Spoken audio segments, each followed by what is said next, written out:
Hey, Armand here with your forecast for the week of June 9th of 2025. It is such a busy day. June 9th is such a busy day. It should have its own video, but it doesn't. It has a video that it is embedded in the video about the whole week. And actually, to tell you the truth, there's some interesting stuff happening at the end of the week as well.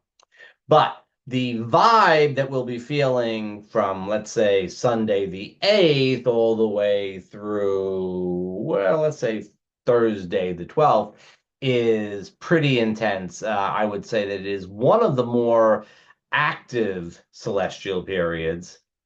Right, probably pretty active down here too, but it's hard to tell, right? uh, that we have in the course of the year. So let's look at it, unpack it a little bit at a time. First of all, the big news on June 9th is that Jupiter goes into Cancer. That's his favorite sign. He's happy. It's all very, very nice. We got a whole other video on that, which you should watch. Just hit the integral astrology button down at the bottom with the channel, and then you'll find that video, which should be listed fairly recently, and you can see what's going on with Jupiter in Cancer. But if you're a Sagittarius rising, it's really good news for you. And you got Sagittarius somewhere in your chart, and it's really good news for that part of your chart. So this is good stuff. Jupiter in Cancer, we've got a lot of good feelings, let's say, for the family, the home, the clan, perhaps. That would be a way to think about it. Of course, maybe sometimes that clannishness will get to be a little bit much in some places. It should be, and maybe we'll talk about it when it happens. We'll also have the US Jupiter return, which seems like it would be something we would want to take a look at as a separate entity. But it's the US's like 25th Jupiter return. Okay, so that's the big news. Jupiter expands things, makes things big, and we have a big day and a big week, so it'll be extra because of Jupiter moving into Cancer. What else is going on? Well, Pallas Athene, the truth teller asteroid, the one that lets you have it as it is, right, is stationing to retrograde at 25 degrees of Aquarius, right? Now, Aquarius, the sign of the people, not far from the US moon, by the way, the sign of the people, the sign of ideals. Pallas Athene, very at home in this sign and very, very strong, ready to deliver a message. Probably more or less, I'm thinking that's a collective thing, but it's supported by aspects that will be both collective and personal. Like what? Well, to start the day, Mercury squares Saturn. Mercury has moved into Cancer, where the emotional value of the message is very, very important. With Mercury in Cancer, things tend to stick when they have an emotional value. Squaring Saturn in Aries, not Saturn's favorite sign, not necessarily his usual very fair self. So Mercury Saturn aspects are oftentimes when you got to really be careful about what you say. Anything that you say will be held to account. You kind of have to, you can put the facts out there, but you got to be careful about it because you're going to have to answer. You can't just make stuff up. And Pallas Athene is stationing to retrograde, and that just doubles that same vibe, right? It's just that same kind of like you better say the right thing, you better be able to back things up. And yet, Mercury is sort of like saying, well, but if I feel this way, maybe I'll tell you how I feel. It's not necessarily a fact, it's just how I feel. And Saturn in Aries is a little bit like, well, here's how I feel about how you feel. But these two aspects, Pallas Athene and Mercury Saturn, feel like we're going to get the truth delivered in a frank, open, honest way. Maybe a little emotional, but frank and open and honest. Candid. Candid would be the word that we would use. And then later that very same day, because Saturn and Neptune are so close to each other, Mercury will square Neptune. Now we got a whole other thing going on, right? Now we got a whole other thing going on. Mercury Neptune aspects are always times when we can just lose the thread, when something that sounds good is more important than the facts. Very different than Mercury Saturn. Mercury Neptune, it's just this is kind of what I feel. And you can convince yourself. You can convince yourself. You don't have to be, lying to others. You could be just getting lost in the good story yourself, and you could be telling yourself the story. Mercury, Mercury in Cancer has got that emotional message, right? And Neptune in Aries wants you to get fired up about it. Right? I don't know if it's true, but come on, you can get excited about this. Now, on the collective level, we're likely to see all of this going on, right? Somebody's going to come out sometime right around the weekend there and early in the week and say, this is the way things are.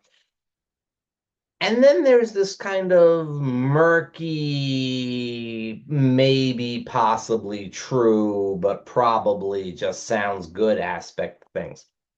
Well, maybe one person or people say one thing and then somebody else kind of spins it in a different direction.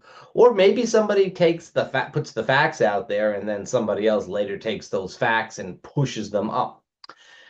That's at the collective level where people are always telling fibs anyway, right? Little fibs, sometimes big ones. Um, what we're going to be seeing is the feeling of here come the facts, and maybe you can get excited about facts. They just happen all the time. And then here's the fiction, and maybe you get excited about that too. Which one? Well, we'll have to see. Probably both. Probably both, to be honest with you. They're both kind of exciting. Sorting through the facts and the fictions is going to be very, very hard on Monday. Now, at the collective level, it's always a little bit difficult. On the personal level, however, it's going to be a little bit of a challenge as well because we have this kind of mix up of the facts and the fiction. It's not a good day to go to the motor vehicle bureau. It's never a good day to go to the motor vehicle bureau. Who am I trying to fool? It's not a great day to deal with paperwork. It's a really bad day to deal with paperwork and things like that, right? Because on the one hand, if you haven't crossed your T's and dotted your I's exactly right, Saturn's going to call you out on that, probably because Saturn doesn't feel like working. And then later on, the whole thing could get lost or get a little bit murky and stuff like that. Or you realize I should have said something different and all that. So, not good for practical matters. Not good for practical matters. Well, you say to yourself, okay, you know what I'm going to do instead? I apologize to Pat, who doesn't like it when I clap or snap my fingers. Um, well, maybe I'm going to go have some fun. Maybe it could be a time of just enjoyment and pleasure and things like that. Well, I don't think so. Venus is going in her home sign now of Taurus, where she's nice and strong. She's strong, is going to square Pluto, who's in Aquarius, right? And so there's a little tension that goes on there in on the collective level. Be very, very interesting to see what happens with the markets. This is the kind of thing that can really shake the markets, or with Jupiter having gone into Cancer and that feeling of optimism, maybe it'll bolster the markets, maybe it'll inflate the markets a little bit too much. That's a possibility. But it's a bad day for you to get an appraisal on something. It's a bad day to it's a probably not a great day to make investments and things like that.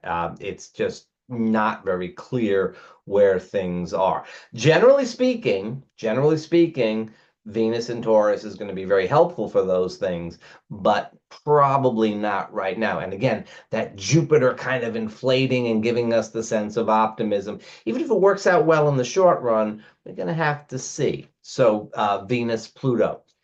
When it comes to socializing and relationships and things like that, if things are going okay, things will go okay. If things are not very good, things are not going to be so good. It can really put a stress on a relationship that is under stress.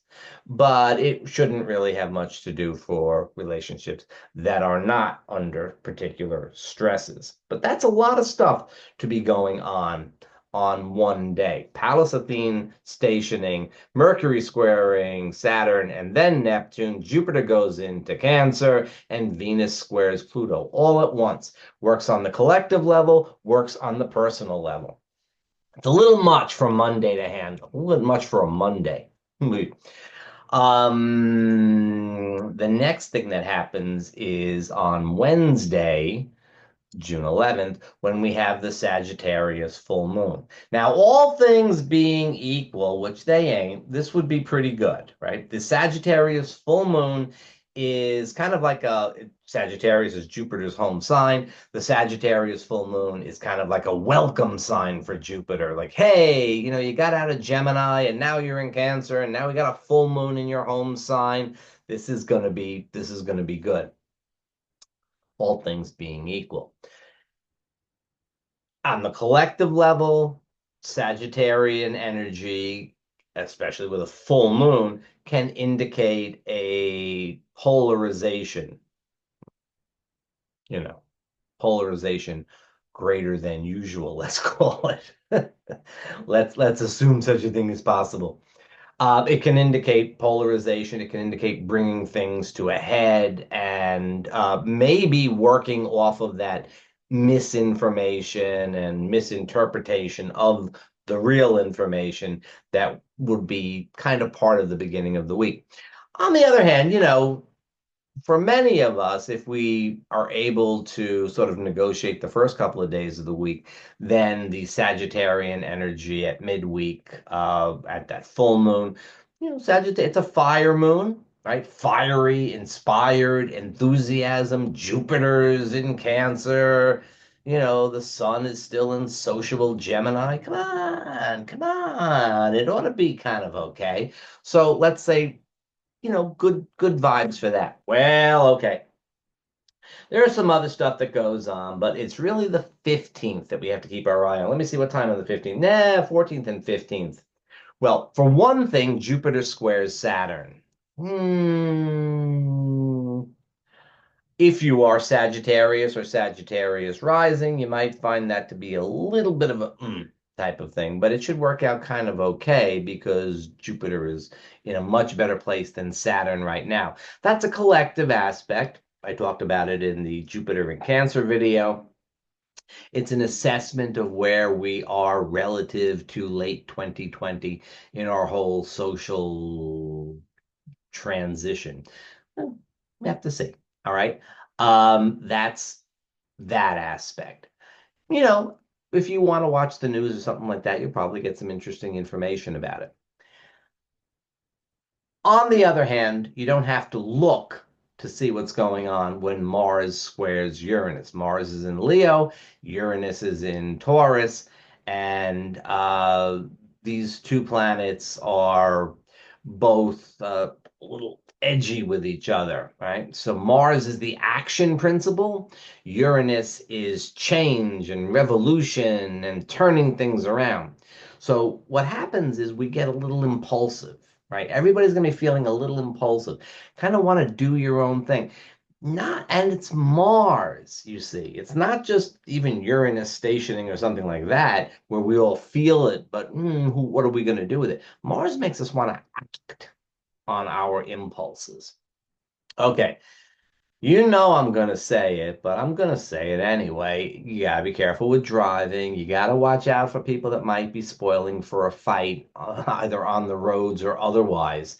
It's not like this is necessarily any kind of a rage situation, but people who are, disposed to be rageful are likely to be just that.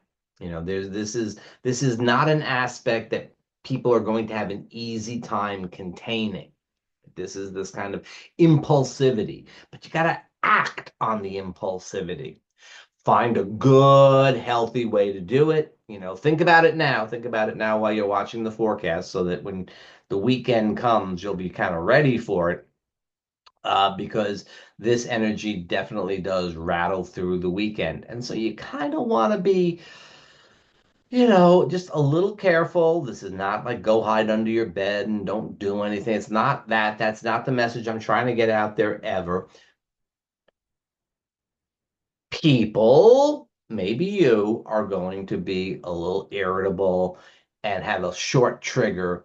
And so you want to be aware of that. You want to go into situations aware that some folks, including you, might have a bit of a short trigger.